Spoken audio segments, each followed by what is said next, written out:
무례한 단체 관광객들이 비행기에 탑승한다고? 한국은 중국보다 더 후진국 아니었어? 여기 중국 단체 탑승객을 보고 놀란 승무원이 한국인 단체 관광객 예약에 겁게 질려 있습니다. 하지만 비행 이후 엄청난 사실을 경험하고는 주저앉아 버리는데요. 과연 비행기 안에선 어떤 일이 일어난 걸까요? 이야기 바로 시작하겠습니다. 제 이름은 에밀리예요. 저는 헝가리의 아주 작은 마을에서 자랐어요. 너른 들판과 야트막한 산이 보이는 곳이었지요. 우리 집은 작지만 아늑했어요. 비가 세차게 내릴 때면 가끔 물이 새기도 하는 초가지붕이 있었어요. 저희 부모님은 해 뜰 때부터 해질 때까지 일하는 농부였고 오랜 세월 고된 노동으로 손이 거칠어져 있었어요. 마을의 다른 아이들과 달리 저는 항상 하늘을 올려다보곤 했어요. 다른 아이들은 흙 속에서 놀거나 농사일을 돕는 것에 익숙했을 때요. 비행기가 머리 위로 날아갈 때마다 저는 하던 일을 멈추고 구름 속으로 사라질 때까지 지켜보곤 했어요. 에밀리, 공상 그만하고 채소 옮기는 것 좀 도와줘. 어머니께서는 좌절과 사랑이 섞인 표정으로 고개를 저으시며 외치곤 하셨어요. 하지만 저는 공상을 멈출 수 없었어요. 제 안에 무언가가 우리의 조용한 마을 생활보다 더 많은 것을 갈망했어요. 저는 구름에 닿는 높은 건물들, 전 세계에서 온 사람들로 가득 찬 붐비는 거리들, 그리고 수평선까지 뻗어 있는 바다를 보고 싶었어요. 무엇보다도 저는 날아보고 싶었어요. 언젠가는 저는 어느 저녁 노을이 하늘을 주황색과 분홍색으로 물들이는 것을 보며 혼잣말로 속삭였어요. 나도 저기 위에 있을 거야. 객실 승무원이 되어 모든 곳을 여행해야지. 제 가장 친한 친구 레나는 제가 제 꿈을 말했을 때 웃었어요. 왜 떠나고 싶은 거야? 도시는 더럽고 위험하고 복잡하잖아. 그녀는 들꽃으로 왕관을 엮으며 말했어요. 게다가 객실 승무원이 되려면 영어도 잘해야 할걸? 그녀의 말은 약간 가슴 아팠지만 제 마음을 바꾸지는 못했어요. 저는 승무원의 꿈을 꾸기 시작했을 때부터 영어를 공부했어요. 페이지는 달았고 몇몇 단어는 발음하기 어려웠지만 포기하지 않았어요. 매일 밤 잠자리에 들기 전 저는 작은 침실 창가에 서서 별들을 바라보았어요. 제발, 저는 속삭였어요. 객실 승무원이 될 수 있게 도와주세요. 저는 이 들판과 언덕 너머에 무엇이 있는지 보고 싶어요. 세월이 흘러 저는 키가 자랐어요. 저는 학교에서 누구보다 열심히 공부했어요. 마을의 다른 청소년들이 무리를 지어 춤을 추고 수다를 나누며 돌아다닐 때 저는 집에서 언어를 연습하거나 다른 나라에 관한 책을 읽었어요. 어떤 사람들은 저를 이상하게 보았지만 부모님은 저를 지지해 주셨어요. 넌 항상 달랐어, 에밀리. 아버지께서는 어느 저녁 우리가 현관에 앉아 있을 때 말씀하셨어요. 그분의 얼굴은 태양 아래에서 일한 수년간의 세월로 거칠어져 있었어요. 너의 어머니와 나는 이 지역을 떠난 적이 없지만 아마 넌 다른 무언가를 위해 태어났나 보다. 학교를 마친 후 저는 헝가리의 수도인 부다페스트로 이사했어요. 처음으로 저는 나무보다 높은 건물들과 사람들로 붐비는 거리를 보았어요. 무섭기도 했지만 흥분됐어요. 저는 다른 두 여자아이와 함께 작은 아파트를 공유하며 다양한 항공사에 지원하면서 할 수 있는 모든 일을 했어요. 경쟁은 치열했어요. 수백 명의 예쁘고 똑똑한 여자아이들이 같은 직업을 원했어요. 첫 번째 면접에서 손을 너무 떠는 바람에 면접 정장에 물을 쏟았어요. 저는 제 기회를 망쳤다고 좌절했지만 도전을 멈추지는 않았지요. 몇 주간의 면접과 훈련이 이어졌어요. 저는 비상 절차를 연습하고 안전 프로토콜을 외우고 어려운 상황을 다루는 방법을 배웠어요. 제가 상상했던 것보다 더 어려웠지만 포기하지 않았어요. 그리고 어느 비 오는 화요일 저는 제 인생을 영원히 바꾼 편지를 받았어요. 축하합니다. 라고 적혀 있었어요. 저희는 당신에게 헝가리 항공사의 객실 승무원 자리를 제안하게 되어 기쁩니다. 저는 너무 크게 소리쳐서 제 룸메이트들은 무언가 끔찍한 일이 일어났다고 생각했어요. 제가 그 소식을 부모님께 전화했을 때 어머니께서는 우셨고 아버지의 목소리는 감정으로 떨렸어요. 우리는 항상 내가 해낼 수 있다는 걸 알고 있었어. 에밀리, 그분은 부드럽게 말씀하셨어요. 넌 항상 별을 향해 손을 뻗었지. 다음 달은 유니폼 피팅, 최종 교육 세션, 그리고 룸메이트들과의 작별 인사로 바빴어요. 저는 부모님이 몇 년 전 졸업 선물로 주신 가방에 제 몇 안 되는 소지품들을 챙겼어요. 화려하진 않았지만 그 가방은 지금까지 제 꿈을 담아왔어요. 실제 객실 승무원으로서 첫날, 저는 공항에 서서 반짝이는 날개 배지가 달린 새 유니폼을 입고 마치 꿈속에 있는 것 같았어요. 공항은 작별 인사를 하는 가족들, 서류 가방을 들고 서두르는 사업가들, 그리고 자신감 있게 터미널을 걸어다니는 비행 승무원들로 활기찼어요. 꿈은 이루어지는구나. 저는 제 모자를 바로 쓰고 심호흡을 하며 생각했어요. 이제 진짜 시작이야. 그때 저는 이 여정이 제가 가는 곳뿐만 아니라 제가 내면적으로 누가 되는지도 어떻게 바꿀지 알지 못했어요. 객실 승무원으로서 제 첫날은 제가 상상했던 것과는 전혀 달랐어요. 모든 것이 화려하고 흥미진진할 거라고 생각했는데 12시간 근무가 끝날 무렵에는 발이 너무 아파서 거의 걷기 힘들 정도였고 승객들이 무례한 태도에 감정이 상했으며 하루 종일 억지로 미소를 지어서 뺨이 아팠어요. 점점 나아질 거야. 5년 동안 비행을 해온 소피아라는 키가 큰 금발 여성이 말했어요. 그녀는 승무원 휴게실에서 저에게 커피 한 잔을 건네주었어요. 첫 달이 가장 힘들지. 몸이 시차와 긴 근무 시간에 적응해야 해. 어려움에도 불구하고 저는 제 새로운 직업을 사랑했어요. 매일 새로운 것이 있었어요. 새로운 얼굴들, 새로운 목적지, 새로운 이야기들. 저는 객실 승무원이 단지 음료를 제공하고 예쁘게 보이는 것만이 아니라는 것을 배웠어요. 우리는 심장마비부터 비행기 대피까지 비상 상황을 처리하도록 훈련된 안전 전문가들이었어요. 3달 후 저는 진정한 승무원의 일원이 된 것 같은 느낌이 들었어요. 동료들은 저를 그들의 모임에 초대했고 그곳에서 그들은 비행과 승객들에 대한 이야기를 나누곤 했어요. 어느 저녁 우리는 마이클의 아파트에서 저녁 식사를 하고 있었어요. 마이클은 소금과 후추색 머리카락과 주변 사람들을 미소 짓게 만드는 깊은 웃음소리를 가진 선임 객실 승무원이었어요. 하지만 오늘 밤 그가 최근 비행에 대해 이야기할 때 그의 얼굴은 진지했어요. 그 비행에는 중국에서 온 큰 단체가 있었어. 그는 포크로 닭고기 조각을 찍으며 말했어요. 처음부터 끝까지 완전한 악몽이었지. 무슨 일이 있었어요? 저는 궁금해서 물었어요. 마이클은 크게 한숨을 쉬었어요. 말도 마. 지정석에 앉지도 않고 안전벨트 표시가 켜져 있을 때도 계속 일어나서 돌아다니고 큰 소리로 이야기를 나누는 것은 기본이고 자는 사람들을 깨울 만큼 웃음소리가 크더라고. 중간에 기내 수화물 칸을 열었다가 닫았다가 아주 다같이 정신이 없었지. 그리고 화장실에 대해서는 말로 다 못하겠다. 그는 극적으로 몸을 떨었어요. 소피아는 동의하며 고개를 끄덕였어요. 저도 작년 여름에 인도에서 온 단체들에게서 비슷한 경험을 했어요. 그들은 비행기를 자신들의 거실처럼 대하더라고요. 아이들은 통로에서 뛰어다니고 흘린 음식이 바닥에 뒹굴고 있었어요. 나중에 객실을 청소하는데 2배나 오래 걸렸어요. 저녁이 진행됨에 따라 더 많은 동료들이 아시아 승객들에 대한 비슷한 이야기를 나누었어요. 그들은 언어 장벽, 문화적 차이, 그리고 그들이 비행기 에티켓에 대한 이해 부족이라고 부르는 것에 대해 이야기했어요. 저는 아직 아시아 승객들의 큰 단체와 함께 비행한 적이 없었지만 이런 이야기들은 제 마음속에 생생한 그림을 그렸어요. 저는 혼란, 지저분함, 그리고 문제를 상상하기 시작했어요. 이런 것들이 저에게 편견을 만들어 주었지요. 들은 이야기들만을 바탕으로 한 번도 만난 적 없는 사람들을 판단하고 있었어요. 한국 승객들도 똑같나요? 저는 지리 수업에서 알게 된 아시아 국가들에 대해 생각하며 물었어요. 아마도. 루카스는 어깨를 으쓱하며 말했어요. 그는 15년의 비행 경력으로 우리 중 가장 경험이 많았어요. 대부분의 아시아 단체들은 비슷해. 그들은 함께 여행하고 우리의 안전 규칙을 이해하지 못하거나 신경 쓰지 않는 것 같은 느낌이랄까? 저는 고개를 끄덕이며 앞으로 아시아 단체 여행객들을 만나면 어떻게 해야 할지 걱정을 했었어요. 몇 주 후 저는 파리행 비행 전에 승무원들과 브리핑룸에 있었어요. 우리의 퍼서인 선임 객실 승무원이 승객 명단을 검토하고 있었어요. 오늘 단체 여행객이 있네요. 그녀는 클립보드를 보며 발표했어요.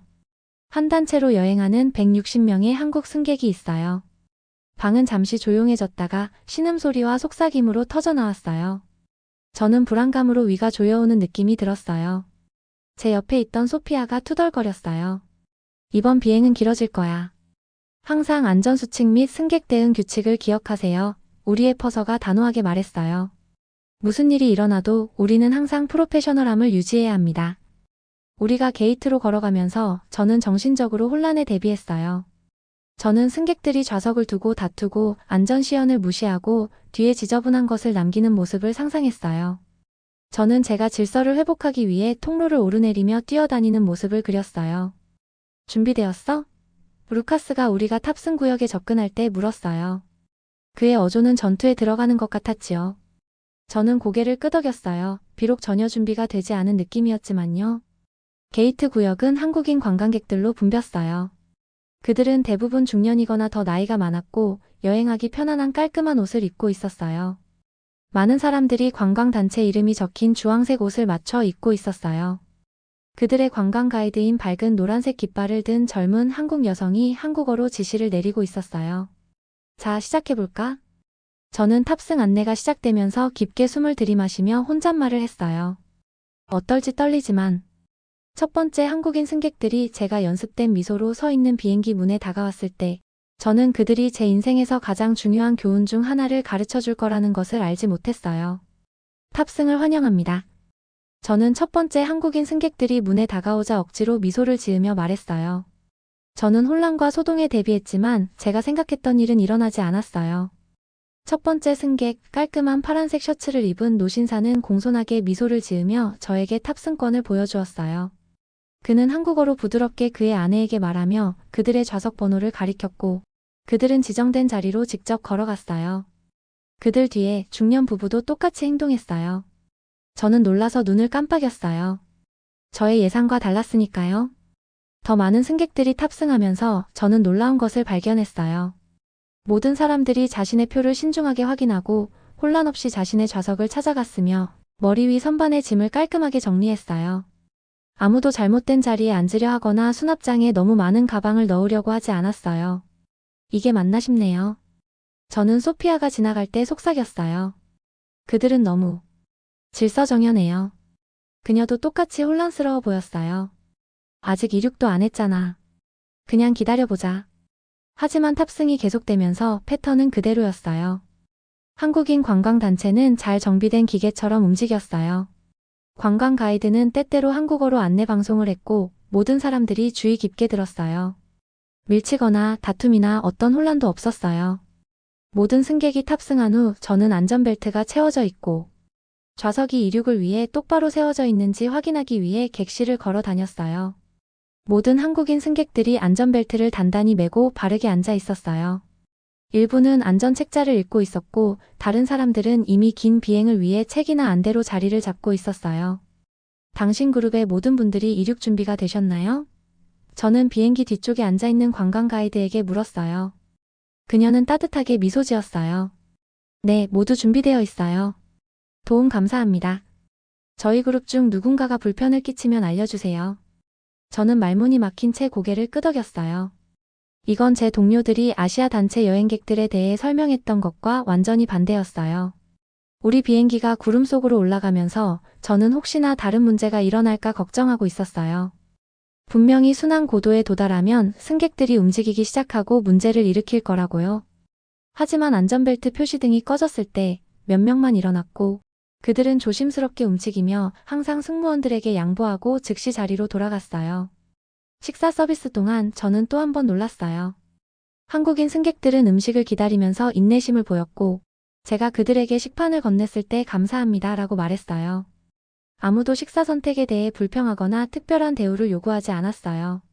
나중에 제가 식판을 수거했을 때 대부분의 승객들이 쓰레기를 깔끔하게 정리해 놓아서 제 일을 훨씬 쉽게 만들었어요. 괜찮으세요? 저는 무언가를 찾고 있는 것 같은 한 노부인에게 물었어요. 제가 예상했을 수도 있는 도움을 요구하는 대신 그녀는 부드럽게 미소 지었어요. 네, 괜찮아요. 감사합니다. 그냥 제 독서용 안경을 찾고 있었어요. 비행 내내 패턴은 계속되었어요. 승객들이 무언가 필요할 때 그들은 객실을 돌아다니는 대신 호출 버튼을 눌렀어요. 그들은 모든 안내 방송을 즉시 따랐어요. 기류 변화 중에는 안전벨트 표시등이 켜졌을 때 일어나려고 시도한 사람이 한 명도 없었어요. 비행 중간에 음료를 제공하면서 저는 실수로 냅킨 뭉치를 떨어뜨렸어요. 제가 몸을 숙여 줍기도 전에 60대의 한국인 남성이 이미 그것들을 저를 위해 모아주었어요. 여기 있어요. 그는 특유의 억양이 있지만 명확한 영어로 말하며 두 손으로 냅킨을 저에게 건넸어요. 우리 한국인들은 비행기 규칙을 매우 잘 이해해요. 우리는 여행할 때 타인을 그리고 우리에게 서비스해주는 사람들을 존중하려고 노력해요. 저는 부끄러움으로 얼굴이 뜨거워지는 것을 느꼈어요. 감사합니다, 선생님. 저는 간신히 말할 수 있었어요.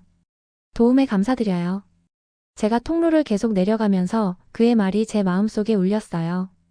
제가 들었던 모든 이야기들, 제가 내렸던 모든 판단들. 그건 완전히, 적어도 이 승객들에 관해서는 완전히 틀렸어요. 켈리에서 잠시 앉아있을 때 루카스가 혼란스러운 표정으로 저에게 다가왔어요.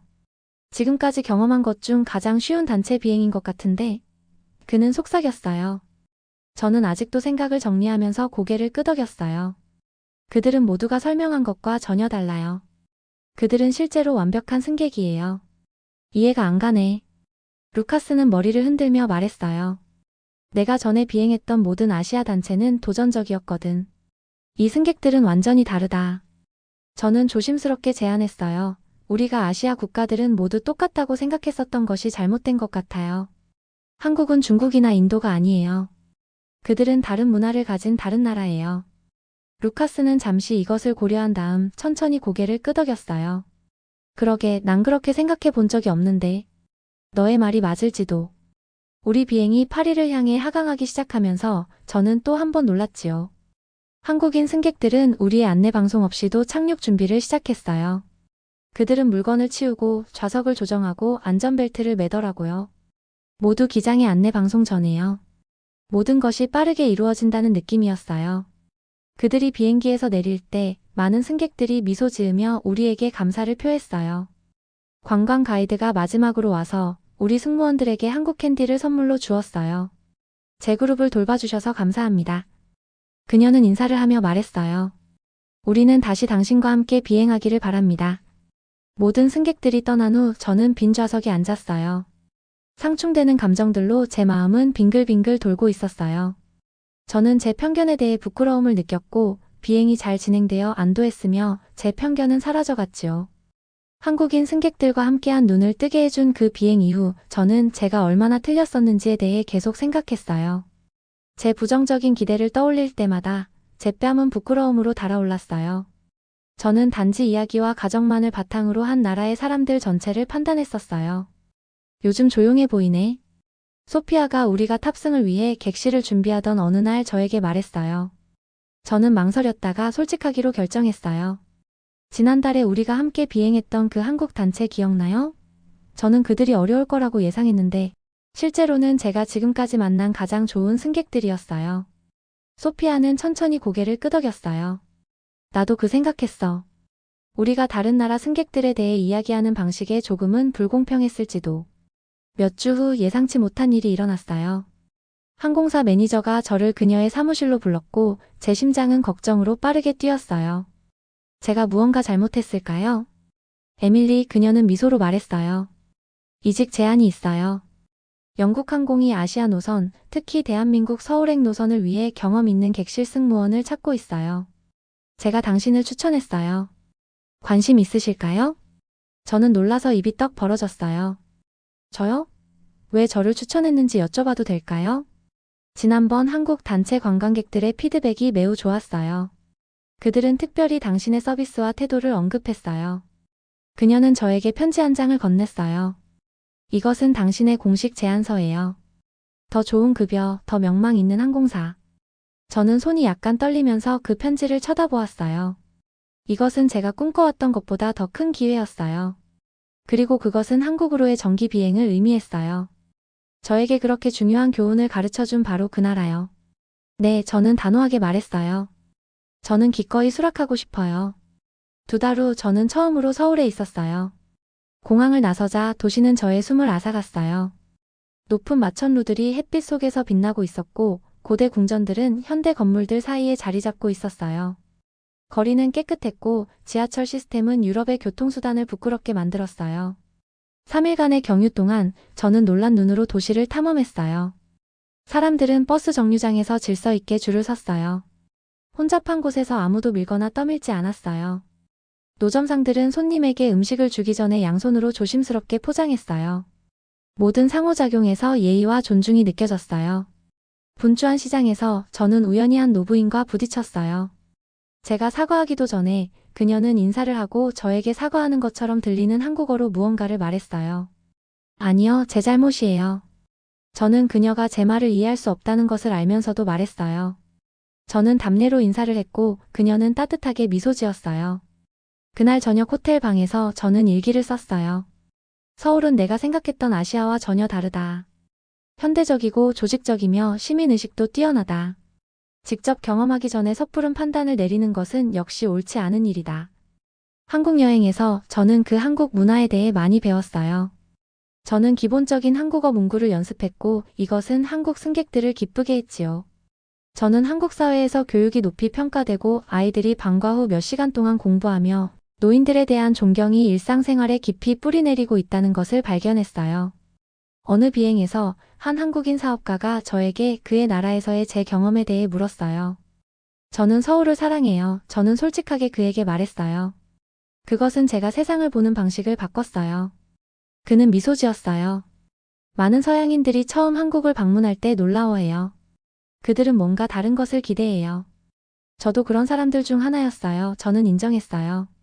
저는 아시아 국가들이 어떨지에 대한 편견을 가지고 있었는데 제가 틀렸다는 것을 깨달았지요. 우리가 보지 못한 곳에 대해 오해를 갖는 것은 자연스러운 일이에요. 그는 친절하게 말했어요. 중요한 것은 우리가 진실을 알게 될 때 우리의 생각을 기꺼이 바꾸는 것이에요. 그의 말은 여운이 길었어요. 이후 몇 년 동안 저는 전에 한 번도 방문하지 않았던 많은 나라들, 일본, 태국, 싱가포르, 브라질, 남아프리카로 비행했어요. 각 장소는 저에게 새로운 것을 가르쳐주고 또 다른 가정에 도전하며 제 마음을 넓혀주었어요. 신입 객실 승무원들이 들어올 때마다 저는 이렇게 말했지요. 특정 국가 출신 승객들에 대해 들은 모든 것을 믿지 마세요. 판단하기 전에 직접 보세요. 사람들은 당신을 놀라게 할 거예요. 때때로 그들은 제가 어떻게 그렇게 열린 마음을 갖게 되었는지 물었어요. 저는 미소 지으며 그들에게 말했어요.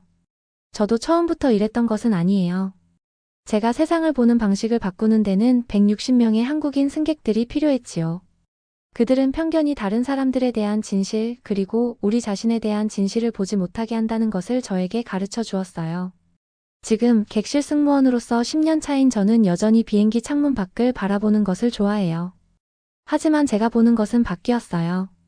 단지 아래의 구름과 풍경을 감상하는 것 대신 저는 모든 나라의 사람들에 대해 생각해요. 각자 자신만의 이야기, 전통, 그리고 삶의 방식을 가진 사람들이요.